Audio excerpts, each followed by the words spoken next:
Hello mga kasimple. Ako'y nagluto po ngayon ng sinigang na bangus. Yan. Ito po yung bangus. Gitna po yung ating niluto. Yan. At meron po siyang kasamang okra. Yan. Ito po yung okra. Yan, malapit na po siyang maluto mga kasimple. Kasi ito po yung ating ulam for today is sinigang. So, siyempre lalagyan na po natin siya ng pang paasim kasi malapit nang maluto. Yan. Malit lang po itong sashing nilagay ko.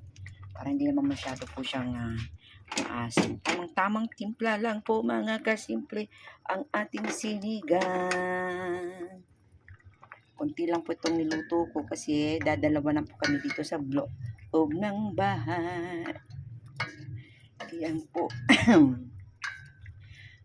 Naubo ako sa asim. Charot. Ayan po. Tikman na po natin mga kasimple. Maraming po salamat sa lahat. Sa mga nanonood ng aking video and shout out po sa lahat. Shout out syempre sa aking mga Team Krong Krong, Team Thunders, and the Team Housemate. Yan, salamat sa ating lahat, Yan, shout out sa aking mga kumpare.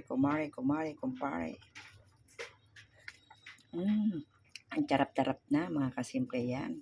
So, pwede na tayong maghapunan. And thank you and God bless po sa ating lahat. Happy Saturday!